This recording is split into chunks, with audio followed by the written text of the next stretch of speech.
Assalamualaikum warahmatullahi wabarakatuh. Halo guys, kembali lagi bersama saya Bobby Heriet.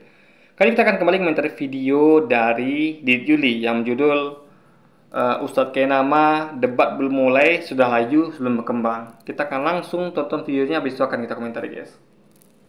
Shalom saudaraku, salam sejahtera dalam kasih Kristus. Jumpa lagi dengan saya, Didit Yuli. Kita akan belajar berapologetika bersama-sama di channel ini. Ustadz Kenama, sebelumnya dia menantang pendeta-pendeta termasuk pendeta Esra Soru dan juga Pak Amal Yosena yang dia tantang untuk debat face to face, satu lawan satu dengan kakaknya dan garangnya gitu ya. Nah, kali ini tantangan diterima oleh Pak Esra Soru. Dan apa yang terjadi? Mari kita melihat video berikut ini. Nah, saya berharap melalui dialog ini dicapai satu pemahaman.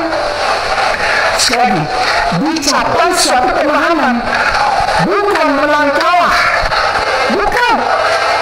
Sekali lagi yang saya hormati Bapak Pendeta Esra Soru dan semua pendeta-pendeta serta pemimpin agama Kristen Katolik di seluruh Republik Indonesia. Jangan berada itu telah sampaikan. Apa itu? Keinginan dan kerinduan hati Kenama mengembalikan pola hidup antar umat beragama pada tempat yang profesional. Jangan paksa orang Islam untuk menyamakan agama Islam dengan Kristen. Ini baru Bhinneka Tunggal Ika. Berbeda dari tempat satu, bukan menyamakan akidah. Ini yang disebut dengan kalangan tidak. Contoh, umat Islam diminta untuk setiap tahun 25 Desember mengucapkan selamat Natal 25 Desember. Kalau tidak mengucapkan disebut radikal, anti toleransi, bunuh perpecahan. Ini yang tidak proporsional. Contoh ya, 25 Desember barusan. Insya Allah nanti saya bertemu dengan Pak Pendeta Esra Soru. Justru sebelum berakhir 25 Desember. Ini namanya layu sebelum berkembang ya. Tantangan debat, begitu tantangannya diterima, direspon, menjadi dialog. Debat dengan dialog ini adalah dua hal yang berbeda ya. Tidak bisa disamakan, tapi bagi Ustadz Kenama mungkin sama. Menarik.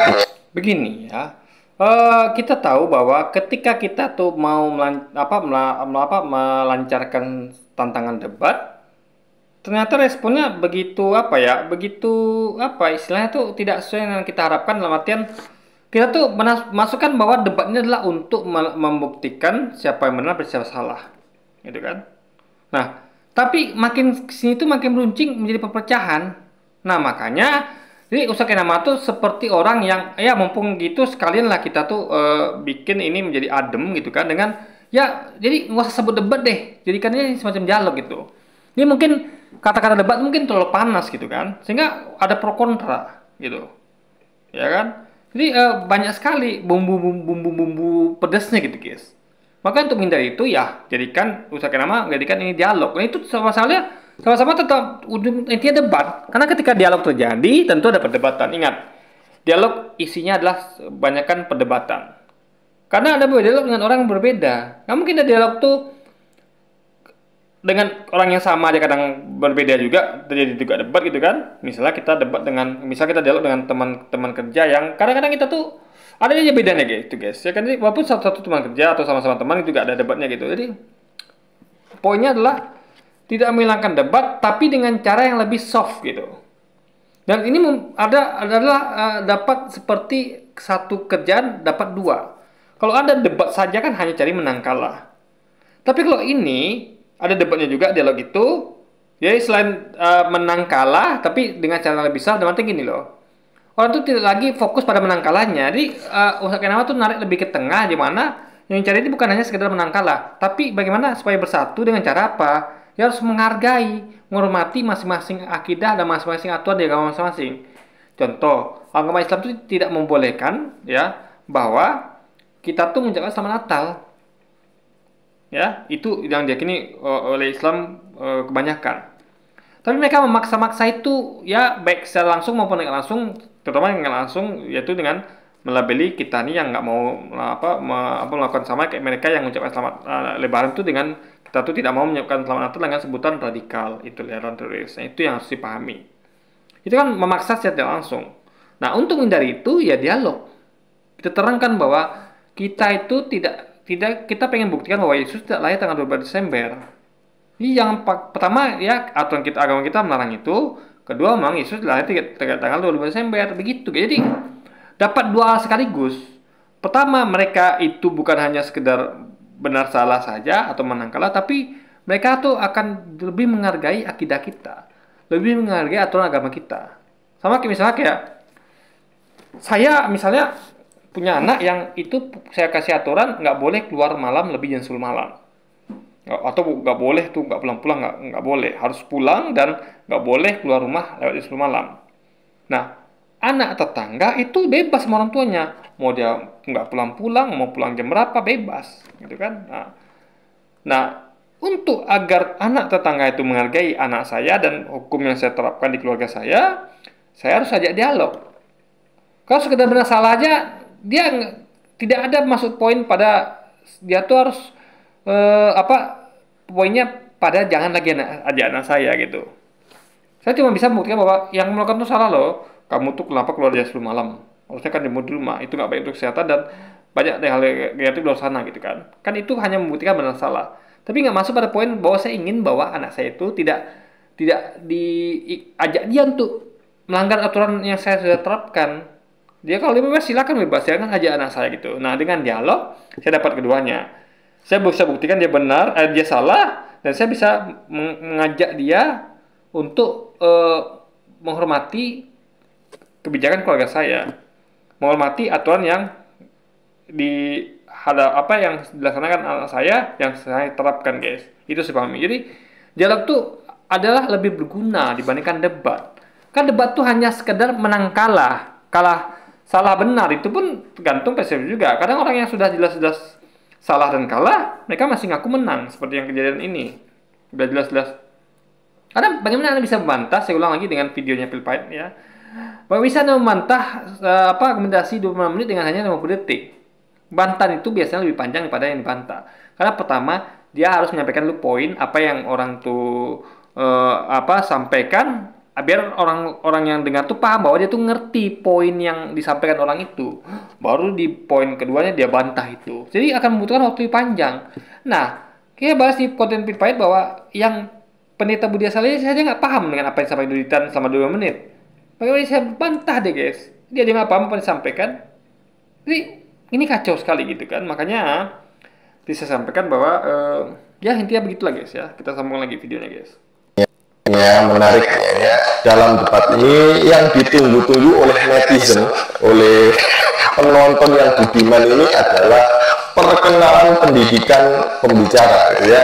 Jadi dengan dialog dapat dua hal ya. Pertama, kita bisa membuktikan benar salahnya bahwa Yesus lahir bukan tanggal 15 Desember. Kedua, kita bisa membuat mereka tuh harus menghargai kita yang punya keyakinan dan aturan yang tidak boleh mengucapkan selamat Natal tanggal 12 Desember. Dan karena itu kita nggak boleh, karena itu mereka harus menghargai kita, maka mereka nggak boleh menyebut kita dengan sebutan radikal itu teroris. Hanya karena kita tidak mau mengucapkan selamat Natal tanggal 12 Desember, guys. Jadi dialog itu mendapatkan segalanya dibandingkan hanya sekedar debat, guys. Debat itu hanya menang kalah. Makanya dialog itu adalah level lebih tinggi daripada perdebatan, ya. Kadang-kadang perdebatan tuh ngalur ngidul, tapi dialog kan enak. Dialog tuh bahasa yang lebih halus dan lebih elegan dibandingkan debat. Ya, kita bisa sambil ngomong ngopi, bisa sambil apa. Kalau debat itu kan kesannya serius sekali gitu kan, kesannya serius sekali dan kadang tidak friendly debat itu. Tapi kalau dialog akan lebih lebih friendly. Makanya itu, jadi dengan dialog itu akan tercipta juga persatuan, tercipta banyak hal lah. Dibandingkan kalau ada debat. Debat hanya tercapai, ya menang kalah atau salah benar versi masing-masing, itu saja guys. Tapi dengan dialog dapat juga itu, plus dapat kita tuh lebih guyup, lebih bersatu, lebih memahami masing-masing aturan agama gitu guys. Itu harus paham logika sih. Jadi kayak nama mengajak ke level yang lebih tinggi daripada sekedar debat. Itu harus diapresiasi. bagi saya dialog itu lebih tinggi dibandingkan debat. Debat tuh hanya cari menang kalah, salah benar. Dialog lebih tinggi lagi. Selain mendapatkan salah benar, menang kalah, juga mendapatkan persatuan, mendapatkan pemahaman masing-masing. Karena dialog itu lebih santai, karena santai itu membuat kita tuh bisa saling mengenal, bisa kita membuat kita tuh berpikir lebih jernih. Karena kita tuh tidak terbawa emosi seperti debat. Debat tuh lebih banyak peluang emosinya dibandingkan dengan dialog, guys. Gitu pahami lagi pikirnya.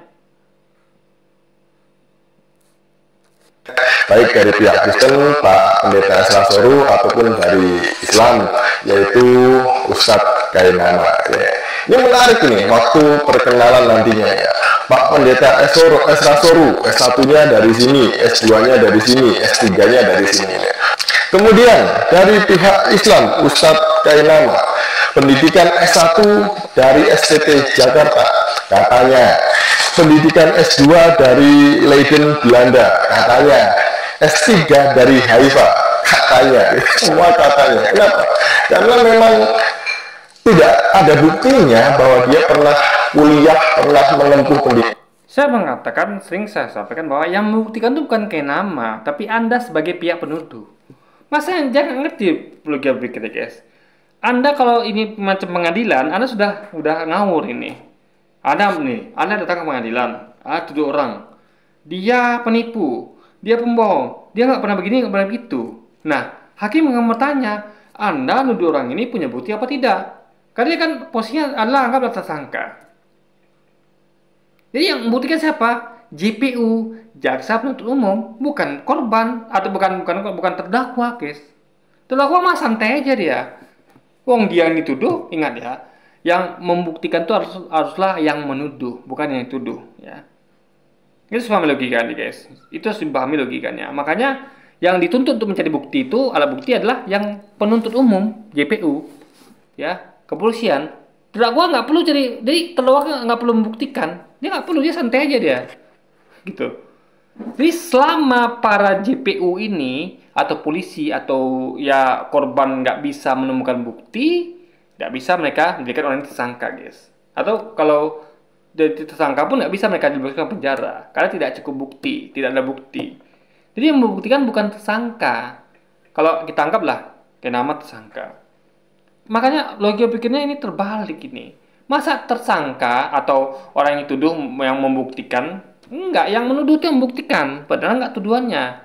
Karena kalau tidak terbukti berarti fitnah, bahaya. Orang tuduh masa santai aja gitu kan. Itu yang suami lagi pikirnya, guys. Pendidikan di sana ya.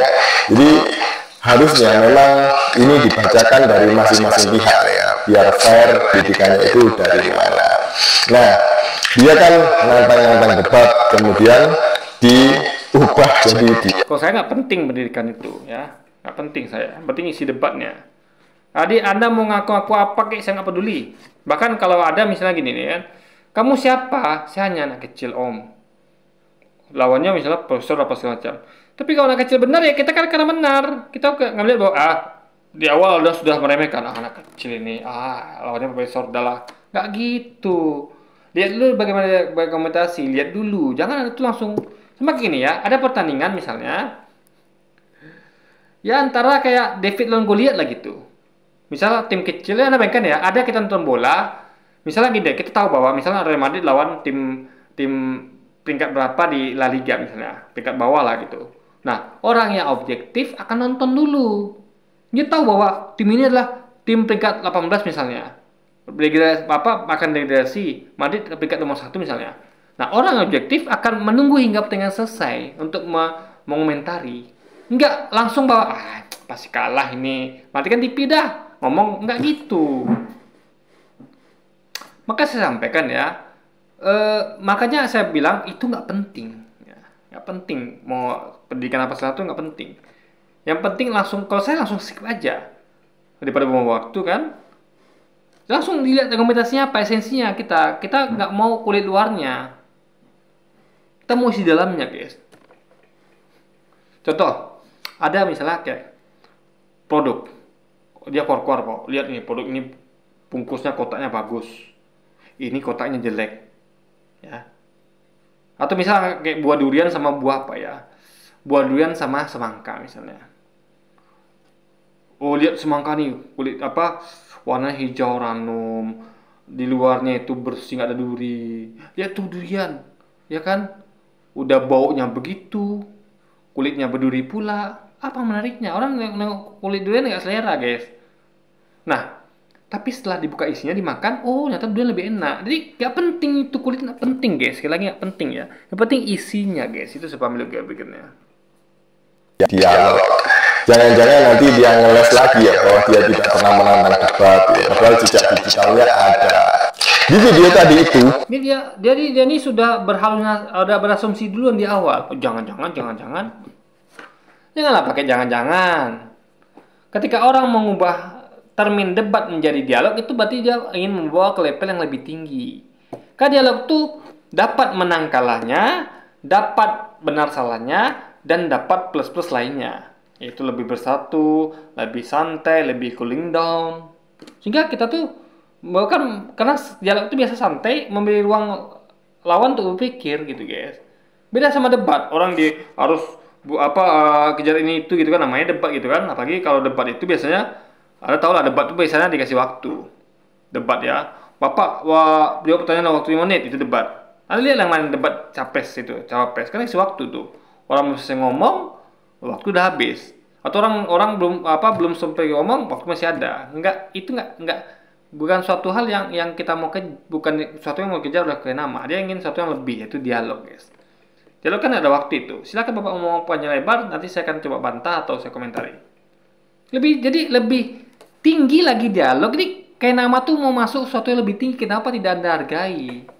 Gitu, guys. Jadi mereka tuh suka suatu tuh yang level bawah itu, mereka suka sekali. Debat itu menurut saya levelnya di bawah dialog. Itu sih pemilik kayak begini. Tapi mereka suka itu gitu loh. Aneh sekali ya kan. Kita pengen membawa sesuatu yang lebih tinggi, yang banyak manfaatnya lebih banyak debat, mereka tidak mau. Dan nuduh macam-macam. Itu masalah logika pikirnya harus pahami, guys. belum apa-apa, dia sudah mulai ngeles putar balik fakta. Dan terasa banget kelicinannya gitu ya. Licin sekali apa yang dia sampaikan tadi itu ya.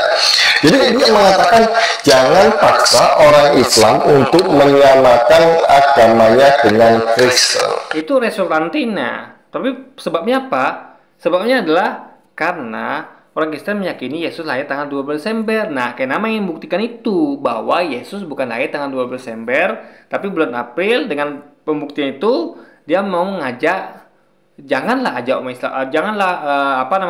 paksa umat Islam tuh begini begitu gitu, guys. Nah, itu sebab logikanya. Jadi ada sebab, ada akibat, ada hasil gitu loh. Yang dikutip dulu itu hanya hasilnya, tapi dia nggak ngerti esensi penyebabnya, itu tidak ngerti bahwa dengan lahirnya mereka yakini Yesus lahir tanggal 12 Desember, dengan itu mereka memaksa kita baik langsung nggak langsung terutama dengan cara itu. Kalau kita nggak mau, kita dituduh radikal, intoleran. Nah, makanya kita tuh ingin buktikan bahwa Yesus nggak lahir tanggal 12 Desember gitu, guys. Jadi sedangkan memang lahir tanggal 12 Desember kita nggak boleh gitu kan, apalagi kalau bukan kita bisa buktikan di luar itu. Jadi pembuktiannya dapat, benar salahnya dapat, ya. Kalau menangnya dapat, debatnya juga terjadi lebih lagi penghormatan, penghargaan gitu, guys. Itu sih pemilik pikirnya, persatuan gitu kan. Siapa yang melakukan ini? Siapa orang Kristen yang memaksa orang Islam untuk menyamakan agama mereka dengan Kristen? Nggak ada. Justru ada. Buktinya apa? Coba deh, Anda tuh biasakan gini. Ketika Anda tuh ngerti bahwa kita tuh punya larangan masing-masing atau masing-masing. Aturan di agama Anda mungkin tidak ada. Memang tidak ada ya. Untuk melarang untuk menjaga selamat Idul Fitri, Lebaran atau Idul Adha nggak ada. Tapi kita ada larangan dalam agama kita yang diyakini oleh mayoritas bahwa haram mengucapkan selamat Natal. Nah, Anda kan harus tahu itu bedanya. Nah, jadi Anda tuh malah mengatakan orang yang tidak mengucapkan itu, padahal kita tuh terkungkung oleh aturan itu. Anda katakan bahwa kita tuh radikal, intoleran. Itu masalahnya, guys. Itulah bentuk pemaksaan bentuk pemaksaan secara halus, guys. Itu yang harus dipahami lagi pikirnya. yang melakukan ini adalah ustadz. Kamu misalnya kayak gini, misalnya kan kayak saya misalnya diajak oleh teman-teman tuh untuk mabuk, untuk ngerokok, untuk narkoba. Saya jawab tidak, saya malas, saya nggak suka begituan. Lalu mereka tuh memang tidak memaksa saya lebih lanjut. Tapi mereka katakan bahwa, kamu banci bencong, bukan laki-laki. Itu memaksa namanya, guys. Karena kalau tidak ikut kita dikata-katain gitu kan. Itu memaksa namanya, secara nggak langsung atau secara halus, guys. Itu ya pahami lagi ya pikirnya ya. Kainama sendiri ya. Contoh ketika dia memaksa orang Kristen untuk mengakui bahwa ada nubuatan nabinya di dalam Alkitab. Padahal itu tidak pernah ada, tapi Ustadz Kainama mati-matian untuk melakukan itu, memaksa itu. Itu bukan memaksa, dia sedang menyampaikan rekomendasinya. Terserah umat Kristen itu percaya apa tidak gitu loh. Kalau dia katakan ini, kamu nggak percaya berarti kamu tuh radikal, intoleran, kan nggak begitu. Ingat, kata-kata radikal, intoleran itu hanya disematkan umat Islam karena kita tuh tidak mau ikut dengan apa yang mereka inginkan, yaitu ucapan selamat Natal dan lain sebagainya, guys. Itu sepaham lebih apa pikirnya. Itu ada di dalam Alkitab. Yang kedua, Ustadz Kainama yang selalu mengatakan bahwa Yesus itu adalah orang yang sama dengan Isa Al-Masih di dalam kekristenan. Dan ini terus diulang-ulang oleh dia. Pertanyaannya adalah, siapa yang melakukan? Sekali lagi, ada jejak digitalnya. Jadi itu bukan pemaksaan. Ketika orang menyampaikan sesuatu ulang-ulang, itu namanya dakwah, ya. Jadi bukan pada pengulangannya itu, tapi adalah ada konsekuensi nggak ketika Anda tidak mau mempercayai apa yang kita sampaikan. Itu baru pemaksaan. Ini kalau Anda mengatakan ulang-ulang misalnya bahwa menurut saya, ya misalnya pemilu ini curang, dia ulang-ulang itu terus, di tiap kesempatan dia ulang terus, gitu kan? Dia disampaikan terus ya. Orang ngomong lain, dia ngomongnya selalu begitu. Menurut saya ini pemilu curang. Itu bukan pemaksaan namanya. Dia coba mengutarakan rekomendasinya walaupun diulang. Pemaksaan jadi misal gini. Ketika kita sampai gitu, tiba-tiba orang bilang bahwa enggak pemilu ini enggak curang. Lalu dia bilang gini, kamu kamu ini memang intoleran, radikal, atau kamu ini adalah misalnya kamu adalah cebong misalnya gitu. Nah, itu pemaksaan secara halus, guys. Artinya kalau Anda tidak mau ikut dengan apa yang saya sampaikan, Anda adalah orang yang saya klaim tadi, guys. Itu yang masalahnya, ya. Jadi bukan terletak pada pengulangannya, tapi ekses apa yang Anda kenakan pada orang itu ketika orang itu tidak mau percaya dengan apa yang Anda katakan atau tidak menurut dengan apa yang Anda sampaikan, guys. Itu yang saya pahami kalau pikirnya. Siapa yang melakukan ini? Yuk kita lihat. Selamat untuk orang mualaf. Yesus itu bukan Isa. Ya, betul. Yesus bukan Isa. Nah, mulai kaget orang-orang. Padahal malam ini kita berharap Ustaz Kainama bahwa kita Yesus is Isa al-Islam. Iya, betul. Ini jawaban untuk yang tadi itu Bung Ade tuh. Bukan untuk tema malam ini. Untuk yang tadi kasih lancat tuh. Yang lancat itu dengan selamat pada malam dia Yesus Isa al-Islam. Aku mau bilang sama kamu yang kirim lancat itu benar. Ya, ini tidak general. Untuk orang-orang yang ngeyel saja, guys. Ya udah deh, suka kamu deh gitu kan. Jadi untuk nggak semua orang. Kan untuk semua orang adalah temanya malam itu. Itu Yesus adalah Isa. Tapi untuk orang spesifik yang memang ngeyel, yang udah tertolong lagi itu kan kengototannya, ya disampaikan ya sudah deh, serah kamu deh. Ya mau Yesus Isa ya sudah gitu kan. Nah, itu sih pahami logika berpikirnya, guys. Jadi ini bukan untuk semuanya. Jadi ada perbedaan poin di sini. Untuk semua itu adalah Yesus adalah Isa. Untuk yang spesifik, yang 1-2 orang yang disampaikan ini adalah Yesus memang Isa. Yesus memang bukan Isa gitu. Untuk yang general dikatakan bahwa Yesus adalah Isa. Itu sama lagi pikirnya, guys. Benar. Karena kamu bukan pengikut Yesus. Karena yang kirim lancat itu bukan pengikut Yesus. Yesus itu Nabi Sallallahu hanya berlaku bagi orang-orang yang bukan pengikut Yesus. Saya ulang pelan-pelan. Saya ulang. Ketika ada statement Isa bukan Yesus, berarti dia bukanlah orang pertama, bukan Islam. Bagaimana? Mau ngeles? Mau putar-putar lagi? Jadi dia sedang menyampaikan rekomendasi bahwa keyakinan bahwa Yesus Isa itu adalah untuk orang Islam saja. Karena faktanya memang orang Kristen kan tidak percaya itu. Mereka anggap bahwa Yesus Isa itu berbeda. Padahal ada juga yang Kristen meyakini bahwa Yesus Isa itu sama. Buktinya apa? Mereka selalu itu menyamakan, mereka kutip Al-Quran bahwa Isa adalah yang terkemuka di dunia akhirat itu, untuk membuktikan bahwa Isa itu Tuhan. Di sini kita bisa lihat bahwa mereka itu sebenarnya banyak juga yang percaya bahwa Yesus Isa itu sama, guys. Tapi kebanyakan atau yang seperti yang apalagi ini kan tidak mau itu terjadi. Karena ketika mereka tahu bahwa atau orang tahu bahwa Yesus Isa sama, maka akan lebih mudah lah kita membuktikan bahwa Yesus bukan Tuhan, guys. Itu sepaham logika pikirnya. Tidak akan bisa, karena memang dia yang selama ini melakukan itu bukan orang Kristen. Dan yang ketiga yang dia katakan tadi itu adalah jangan paksa orang Islam untuk mengucapkan selamat Natal. Orang Kristen tidak pernah memaksa siapapun untuk mengucapkan selamat Natal. Itu tidak penting. Nah, sama.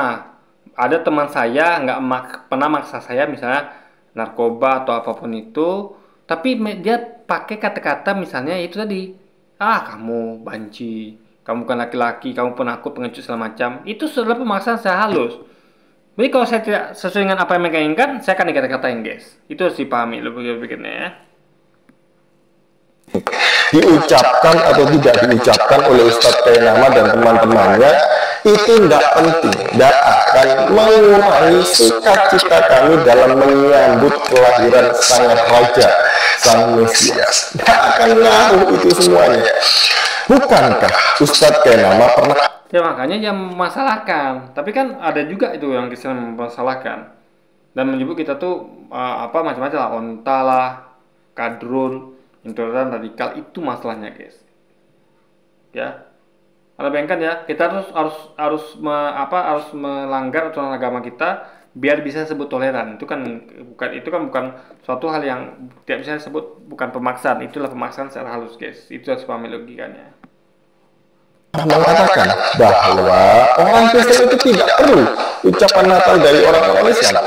Ayo, hati-hati loh ya, jangan ngeles lagi loh ya, ada videonya. Mari kita lihat. Memang tidak perlu, tapi rasa iri, mereka tuh kadang-kadang iri ya. Kenapa kok kita tuh nggak dapat ucapan selamat Natal, sedangkan kita selalu mengucapkan selamat Lebaran. Mereka maunya sama gitu. Ya apa kita berbuat, kalian berbuat juga dong, kan gitu loh pikirnya.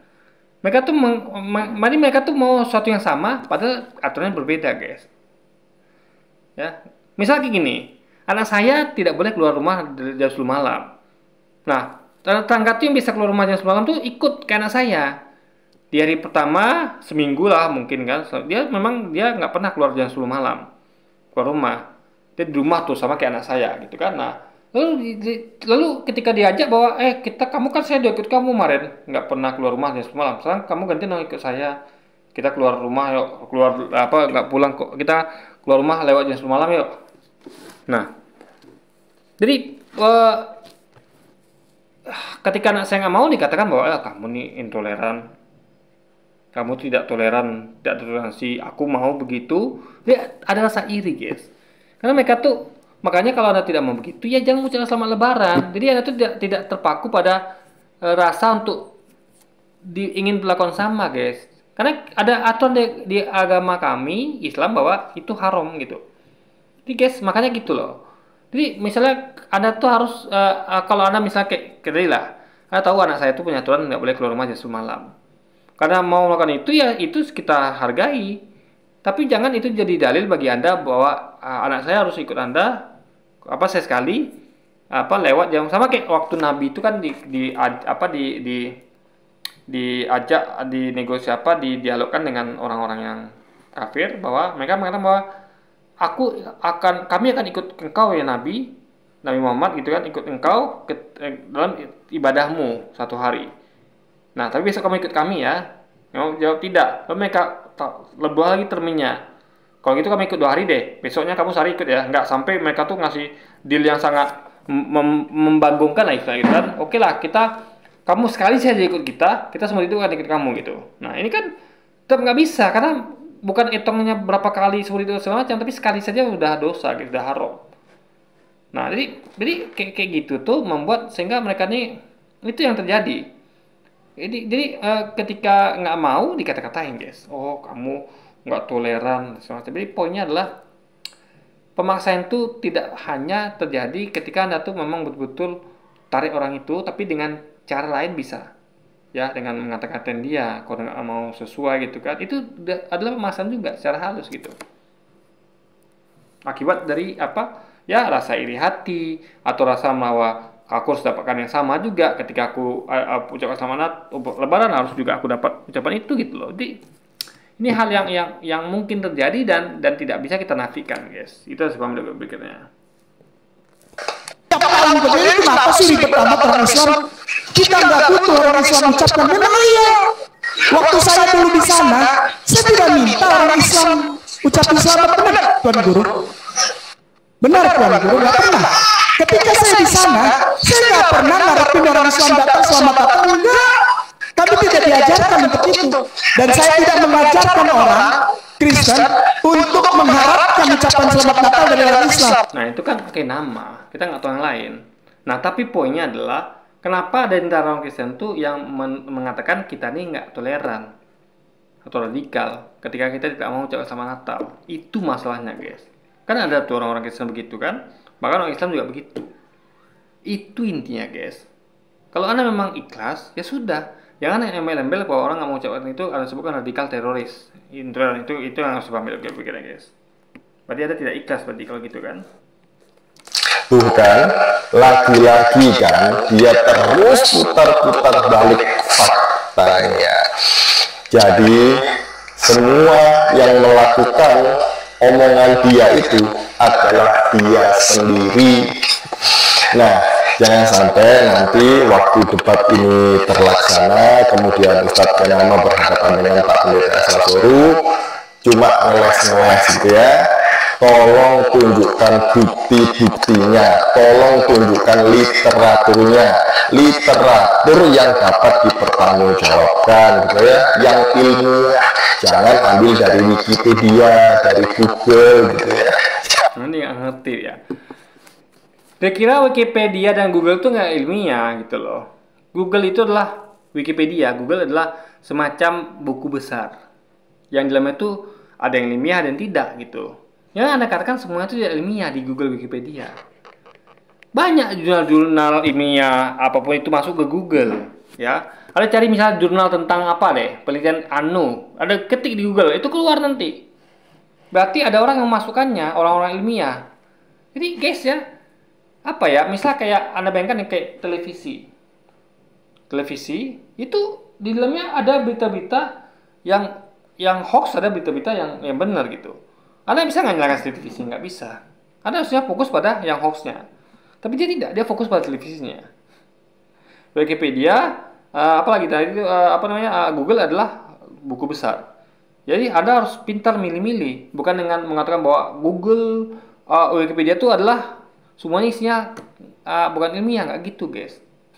Banyak juga yang ilmiah dan di Wikipedia dan Google gitu. Jadi Anda tidak mengerti, dia nggak mengerti apa itu Wikipedia, apa itu Google, nggak ngerti dia. Dia menyamakan Wikipedia dengan Google itu sama seperti buku dongeng atau buku novel yang nggak ilmiah guys. Banyak jurnal ilmiah ditulis di Google, ya. Di Wikipedia ada orang tuh menyampaikan hasil kajiannya di Wikipedia ada guys, banyak sekali. Jadi poinnya adalah dia harus mengerti bahwa bukan masalah Wikipedia atau Google-nya, ya. Tapi apakah literatur itu, contoh gini ya, misalnya kayak dia ambil contoh literatur misalnya yang disebut adalah Injil, Lukas, Matius, ya. Kita tahu adalah kitab suci itulah berisi harusnya 100% firman Tuhan.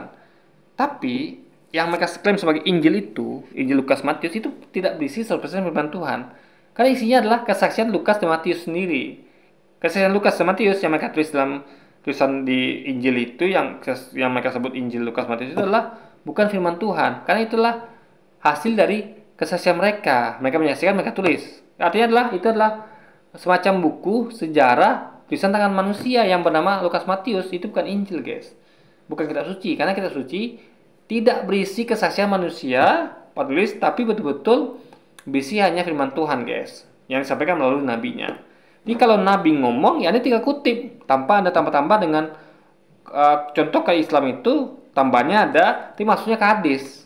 Karena hadis itu campur antara firman Tuhan dengan aktivitas Nabi. Kalau mereka gabung semua guys, itu masalahnya kan.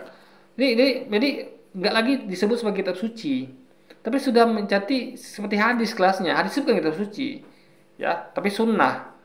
Karena hadis itu juga ada tingkatannya, nggak bisa kita tuh mengambil semua hadis itu nggak bisa. Ada tingkatannya, mana yang asli atau yang sahih, mana yang mutawatir atau palsu dan segala macam sampai ke bawah itu guys. Itu semua milik berikutnya. Oke, jadi mungkin ya sekian dulu aja video kita kali ini. Sampai jumpa lagi di video selanjutnya. Wassalamualaikum warahmatullahi wabarakatuh guys.